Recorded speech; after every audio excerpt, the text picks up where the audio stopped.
Hello guys, welcome here. जैसे कि last episode में देखा था हमने कि हमारा मेन हीरो जुंगवू ए ब्लॉक में आ जाता है, जिसमें कि उसके ऊपर वहां के जो ट्रैप बिछे होते हैं तीर वाले, वो उसके ऊपर आने लगते हैं, जिससे कि वो बैग आगे करके बच जाता है। लेकिन फिर बाद में फिर से अटैक आने वाला होता है। हेलो गाइस, आपका बहुत बहुत शुक्रिया कि आपने मेरे चैनल को सब्सक्राइब एंड लाइक किया। और हाँ, जो लोग न्यू आए हैं मेरे चैनल पे वीडियो देखने के लिए, आपसे दिल से रिक्वेस्ट करता हूँ कि प्लीज सब्सक्राइब एंड लाइक जरूर करिएगा। अब देखते हैं आगे। एपिसोड की शुरुआत में दिखाते हैं जुंगवू। हाँ दोस्तों, अपने हीरो का नाम जुंगवू है। तीर के अटैक लगने के बाद में वो दीवार से एकदम क्लोज होकर आगे बढ़ रहा होता है। तभी वहाँ पे सिस्टम विंडो ओपन होती है और जुंगवू को बताती है आपके बहुत ज्यादा दर्द होने के कारण एक्सट्रीम पेन ने आपकी बॉडी पर काबू पा लिया है, जिस कारण से आप ज्यादा हिलडुल नहीं सकते हैं। फिर बताती है आपका कोल्ड ब्लड नेचर आपको शांत रखेगा। जैसा कि हम देख सकते हैं जुंगवू बहुत ज्यादा दर्द के मारे कांप रहा होता है। फिर सिस्टम विंडो ओपन होती है और उसको बताया जाता है अब आप बहुत देर तक स्टन नहीं रहेंगे, अब आपकी बॉडी में इस दर्द के प्रति सहने की पावर आ गई है। तभी जुंगवू इस चीज को फील करते हुए कहता है मुझे पता था कि यह खतरनाक था, लेकिन मुझे इस हद तक इसकी उम्मीद नहीं थी कि इतना पेन होगा। ये दर्द इतना ज्यादा है कि यह मुझे पागल करने वाला है। अगर शुरुआत में ही चीजें इतनी ज्यादा खतरनाक है और इस तरह से शुरू हुई हैं, और साथ ही साथ ये बोलने के बाद में वो अपनी लोहे की तीरों को बाहर की ओर खींच रहा होता है, बोले तो निकाल रहा होता है बॉडी से। फिर सीन चेंज होता है और दिखाते हैं कि जुंगवू एकदम से तीर को बाहर खींचता है और चिल्लाता है आ।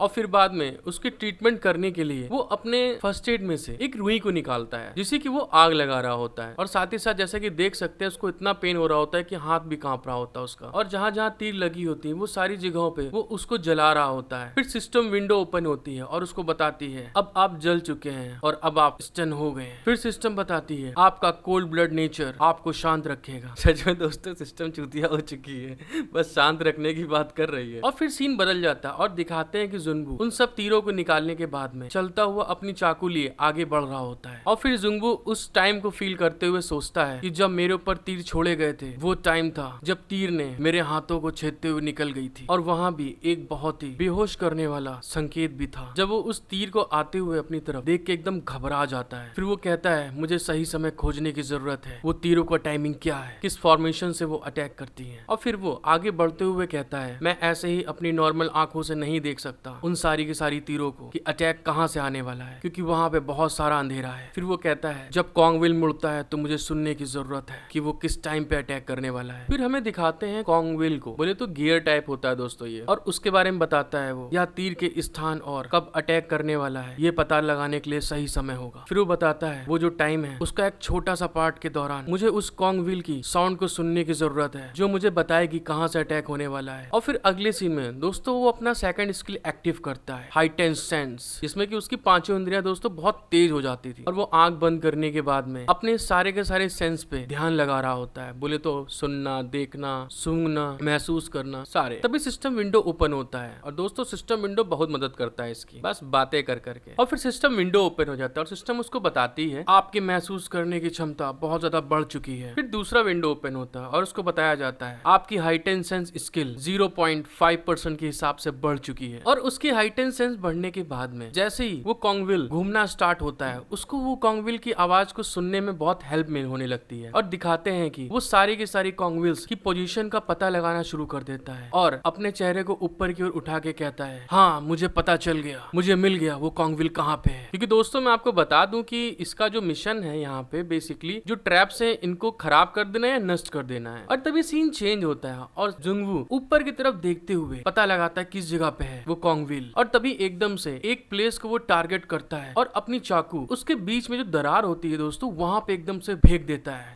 और दिखाते हैं कि वो चाकू उस जगह जाके एकदम से धंस जाती है। और तभी जुंगवू ऊपर देखते हुए एक प्यारी सी स्माइल देते हुए कहता है मैं इसे अब ढूंढ सकता हूँ। और दोस्तों उसे अब पता चल गया है कि ट्रैप्स को कैसे ढूंढना है, उसने अपनी स्किल भी एक्टिव कर ली है। तो अगले सीन में दिखाते हैं लोहे की तीरें खूब ढेर सारी फायर हो रही होती हैं और अपना जुंगवू उस जगह पे सारी तीरों को डॉर्च करते हुए कभी चाकू से तो कभी झुक के आगे की ओर भाग के आ रहा होता है। और तभी आगे बढ़ते हुए वो सोचता है मैं तीरों से कैसे निपटता हूँ इस पर निर्भर करते हुए मेरी कौन सी स्टेट इस समय इंक्रीज हुई है, किसमें कितना अंतर है मुझे देखना है। फिर वो भागते हुए सोचता है अगर मैं इन नीले तीरों को डॉर्च करता हूँ तो मेरी एजिलिटी इंक्रीज हो जाएगी। और तभी दिखाते कि एक नीला तीर उसके बगल से निकल के जाता है और उसका सिस्टम विंडो ओपन होता है और उसको बताया जाता है आपकी एजिलिटी में 1 पॉइंट बढ़ गया है। और तभी वो बताता है अगर मैं लाल तीर को डॉर्च करता हूँ तो मेरी ताकत बढ़ेगी। और तभी दोस्तों अगले पल दिखाते हैं कि एक लाल एरो उसकी तरफ उड़ते हुए एकदम से आता है जिसको वो अपनी नाइफ से ब्लॉक कर देता है और तभी सिस्टम ओपन होता है और उसको बताया जाता है आपकी पावर में 1 पॉइंट बढ़ गया है। तभी सीन चेंज हो जाता है और दिखाते हैं कि एक येलो कलर का तीर उड़ता हुआ उसके हाथ पे आके लगता है। तभी जुंगवू बोलता है पीले तीर से हिट होने से मेरी सहन शक्ति बढ़ेगी। दोस्तों जैसे वो पीले तीर उसके ऊपर हिट होता है उसके सिस्टम विंडो खोलता है और उसको बताया जाता है कि आपकी स्टेमिना में 1 पॉइंट ऐड हो गया है और जुंगवू उस तीर को अपने हाथों से निकाल के फेंक देता है। फिर वो बताता है मैं जितना अधिक इन सब चीजों को करता हूँ मैं इस जॉब को करते हुए उतना अधिक प्राप्त कर सकता हूँ। और तभी उसका विंडो प्रोफाइल अपडेट दिखाया जाता है जिसमें कि उसका nature cold blooded, strength 19, agility 19, stamina 14 और एमपी 21 हो जाता है। और साथ ही साथ दोस्तों उसकी हाइट एंड सेंस जो होती है 4.3% के हिसाब से बढ़ चुकी होती है। तभी इस विंडो को वो देखने के बाद कहता है ऐसी जगह और कहां पर है। और दोस्तों इसको देखने के बाद में सीन चेंज होता है और दिखाते हैं कि हमारे जो जुंगवू है उसका बहुत ज्यादा हालत खराब हो चुकी होती है, उसके मुंह से खून बह रहा होता है जिस कारण से कि उसके मास्क के नीचे से ब्लड निकल के गिर रहा होता है। फिर जुंगवू अपने मुंह का खून पोंछते हुए कहता है एक बात जो मुझे खटक रही है वह यह है मुझे अपने एमपी स्टेट को बढ़ाने की कोई तरीका नहीं समझ में आ रहा है, फिर भी अगर मैं इसका लाभ उठा सकता हूँ और अपने हिसाब से अपने पॉइंट्स को लगातार बढ़ा सकता हूँ। और तभी दोस्तों दिखाते हैं एक विंडो जिसमें कि जुंगवू दिख रहा होता है अपने मुंह का खून पोंछते हुए और तभी कोई कहता है ओए होए होए होए क्या बात। और अगली सीन में दिखाते हैं वो जो विंडो में जुंगवू दिखता है वो जो अपना पढ़ा लिखा बिल्कुल समझदार गॉब्लिन होता है वो देख रहा होता है बैठा हुआ, बोले तो इस फ्लोर का मैनेजर। और वो जुंगवू को देखते हुए कहता है इस लड़के को मैं जितना अधिक देखता जा रहा हूँ मुझे वह उतना ज्यादा दिलचस्प लग रहा है, मुझे लगता है वो एक ऐसा कैरेक्टर है जो अपनी तरह का पहला है, बोले तो एकदम एंटीक पीस। फिर वो गॉब्लिन बोलता है आश्चर्यजनक रूप से मेरी आंखें ब्लॉक ए के उस व्यक्ति की ओर अधिक आकर्षित हो रही हैं जिसके हाथ ब्लॉक ई के लोगों की तुलना में भरे हुए हैं। ये लड़का तो बड़ा मस्त लग रहा है मेरे को, इसके ऊपर ध्यान देना पड़ेगा। और तभी सीन बदलता है और वो उसको देखते हुए हंसते हुए कहता है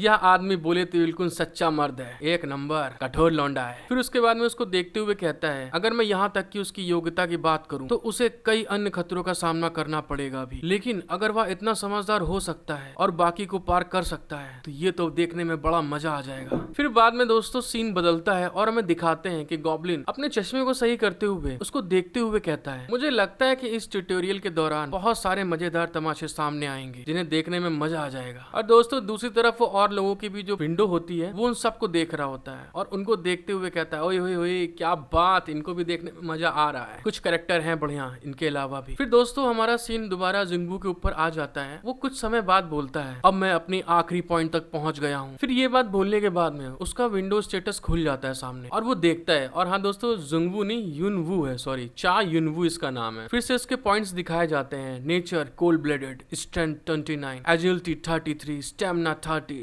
एमपी 21 और दोस्तों इसका हाइट एंड सेंस जो होता है 8.3% हो जाता है। फिर वो एक गेट पे आके पहुंच जाता है और अपनी विंडो को देखते हुए कहता है मेरे एमपी के पॉइंट को छोड़कर सारे के सारे पॉइंट्स बहुत बढ़ गए हैं लेकिन एमपी अभी तक नहीं बढ़ा है। फिर वो कहता है एक दिन में इतना ऊपर जाना काफी अच्छा रिजल्ट मिला है मेरे को। और साथ ही साथ दोस्तों वो अपने स्टेटस को चेक कर रहा होता है जैसे कि अभी हमने पढ़ा था बिल्कुल वही स्टेटस होता है और गेट के सामने खड़ा हुआ होता है। और तभी वो अपनी स्टेटस विंडो को देखते हुए कहता है और यह सिर्फ इतना ही नहीं है। फिर वो अगले सीन में अपनी बॉडी को फील करते हुए कहता है मेरी फिजिकल पावर और मेरी मोबिलिटी और मेरी एंड्योरेंस और मेरी डिस्ट्रक्टिव पावर ये चारों की चारों बहुत ज्यादा बढ़ गई हैं अब। और तभी दोस्तों ये बात बोलने के बाद में वो उस गेट को खोलता है आगे जाने के लिए। वो जैसे ही उस गेट में एंटर करता है तभी एकदम से कुछ स्पिरिचुअल पावर उसके पास आती हैं और उसकी सिस्टम विंडो बताती है उसको आपकी चोटों का हील होना शुरू हो गया है। इसको सुनने के बाद में मतलब वो थोड़ा शॉक्ड हो जाता है क्या ये क्या हो रहा है। और फिर बाद में दिखाते हैं कि वो स्पिरिचुअल पावर को फील करने के बाद में बहुत ज्यादा ही मतलब दंग हो जाता है, अरे ये कैसी पावर मुझे मिल रही है। और फिर अगले सीन में दिखाते हैं कि वो सारी की सारी स्पिरिचुअल पावर को एब्सॉर्ब करने के बाद में कहता हुआ आगे जा रहा होता है मुझे लगता है कि ये प्लेयर्स के लिए रेस्ट करने की जगह है। फिर बाद में और आगे बढ़ते हुए कहता है मैं आखिरकार अपनी पूरी पावर में आ सकता हूँ, मतलब बोले तो गाइस ये अब पूरी तरह हील हो चुका है। और तभी अगले सीन में दिखाते हैं कि वो मतलब इतने दिन के टास्क में इतना थक जाता है डायरेक्टली मतलब वर्क करते करते लड़ाई करते करते उसकी एकदम झपकी मतलब उसको एकदम से झपकी लगने लगती है। तभी वो एकदम झपकी में जाते हुए कहता है क्या मैं। फिर एकदम से सीन बदलता है, वो अपनी आंखें धीरे धीरे खोल रहा होता है और वो कहता है सो गया था मैं। और तभी उसके सामने एक आदमी खड़ा हुआ होता है जिसको वो धीरे धीरे अपनी आंखें खोलते हुए देख रहा होता है कि ये कौन है। फिर वो एकदम से उसके सामने आके बोलता है पीकाबू। इसकी इस तरह की हरकत से अपना युनवू घबरा जाता है और एकदम से अटैक पोज में आ जाता है। जैसा कि आप देख सकते हैं, मतलब कितना ज्यादा एकदम से अटैक करने के लिए खड़ा बैठ गया कि उसने हरकत ही ऐसी करी थी। ऐसा कहाँ होता है भाई गेम में? पिकाबू, ये कोई मजाक चल रहा है क्या? और तभी अगले सिनेमा में दिखाते हैं युनवू उससे कहता है, तुम कौन हो? मुझे यकीन है कि मेरी हाइटेंड सेंस अभी भी एक्टिव है। तभी दूसरा आदमी हंस रहा होता है मैंने तुम्हें डरा दिया। और अपना युनवू एकदम से कहता है, मुझे कैसे नहीं पता चला अपना हाइटेंड सेंस होने के बाद में उसके बारे में। और तभी वो कुछ याद करने लगता है और याद करते हुए कहता है, हाँ ऐसा हो सकता है, शायद ये एक मिस्ट्री मर्चेंट हो सकता है ये। तभी वो सामने वाला आदमी उससे कहता है, ये तो एक राहत की बात है कि आप जानते हैं कि मैं कौन हूँ। मैं तुमसे प्यार करता हूँ, सबसे प्यारे सेलिब्रिटी, मेरा मतलब एक ग्राहक हैं आप मेरे लिए। फिर वो उससे कहता है, मुझे अपना परिचय देने की अनुमति दे, मेरा नाम ए है, वह व्यापारी जो गुजरता है यहाँ से। और अपना युनवू उसकी ये बातें सुन रहा होता है। तभी ये बात सुनने के बाद में वो मर्चेंट हंसते हुए कहता है, ओह हो क्या बात, और फिर चुटकी बजाता है। और दोस्तों वो जैसे चुटकी बजाता है उसके आगे एक विंडो ओपन होके आ जाती है और वो उस विंडो को देखते हुए कहता है, नॉर्मल फूड, औषधि, स्किल की बुक और यहाँ तक कि सभी प्रकार की आर्टिफैक्ट्स से शुरू एक व्यापारी जो दुनिया में सब कुछ बेचता है। फिर बाद में वो व्यापारी बोलता है, इतना दूर आने के बाद क्या आपके मन में सच में कुछ ऐसा आया था सर? फिर वो कहता है, मैं एक व्यापारी हूँ, वह सब कुछ बेचता हूँ इस दुनिया में जो मौजूद है। अगर आप किसी चीज में दिलचस्पी रखते हैं तो प्लीज मुझे बताएं। और उसके सामने विंडो में इंडेक्स खुल जाता है कि इसके पास क्या क्या चीजें रखी हुई हैं। और तभी युनवू वो सारी चीजों को बहुत ध्यान से देख रहा होता है कि उसके पास क्या है और कहता मुझे इसमें से क्या लेना चाहिए, मुझे समझ में नहीं आ रहा, थोड़ा सा मुझे देखने दो प्लीज। और वो ऊपर नीचे करके विंडो देख रहा होता है। फिर हमको दिखाया जाता है कि उसकी विंडो में क्या क्या चीजें हैं। जैसे कि दोस्तों उसकी विंडो में मेडूसा का वेनम रखा होता है, गोल्डन गोट का हॉर्न रखा होता है, टैमिट्स की खोई हुई आंख। और तभी सिस्टम उसको बताता है, इनमें से हर एक चीज जो यहाँ पे आप देख रहे हैं ये बहुत ही ज्यादा दुर्लभ आर्टिफैक्ट्स हैं। ऐसा कोई तरीका नहीं है कोई ट्यूटोरियल खिलाड़ी इस तरह के वस्तुओं को प्राप्त कर सके। फिर बाद में अगले सीन में दिखाते हैं कि अपना हीरो सारी चीजों को बहुत ध्यान से देखते हुए सोच रहा होता है और कहता है, मैं इस टाइम पे उस स्टेज में नहीं हूँ जहाँ मैं आर्टिफैक्ट्स या स्किल पर भरोसा कर सकूं। फिर कहता है, मैं सिर्फ यहाँ पे अपनी बॉडी के फिजिकल ट्रेनिंग पर ही ध्यान दे सकता हूँ। और तभी सीन बदलता है, वो सिस्टम में देख रहा होता है, उसे एक चीज समझ में आ जाती है। वो कहता है, हाँ मुझे जो चाहिए था मुझे मिल गया, यही है वो। और तभी हमें दिखाया जाता है जो चीज उसको पसंद आई होती है वो होती है रीसेट टिकट। और दोस्तों इस रीसेट टिकट के बारे में बताया जाता है, आप एक निश्चित डिजायर पॉइंट पर वापस जा सकते हैं। उस रीसेट टिकट को देखने के बाद में अपना हीरो उस सामने वाले व्यापारी से कहता है, मैं इस वस्तु को लेने के लिए आपको क्या भुगतान करूंगा? तो वो व्यापारी उसको बोलता है, इस चीज को आप अपने पॉइंट के साथ ले सकते हैं, मतलब बोले तो एक्सचेंज कर सकते हैं। फिर वो युनवू से कहता है, आपको बस सही राशि का भुगतान करने की जरूरत है। फिर तभी वो बताता है, हम एक मर्चेंट व्यापारी हैं जो केवल उचित मूल्य पर चीजों को प्रदान करते हैं। और तभी युनवू दूसरी चीजों को देखते हुए कहता है, मिनरल वाटर से आपकी 2 स्ट्रेंथ बढ़ेंगी, मतलब दोस्तों पॉइंट ऐड होंगे इसकी स्ट्रेंथ में। फिर वो इन सब चीजों को देखते हुए कहता है, ये हाईवे रॉबरी अपने सबसे अच्छे रूप में है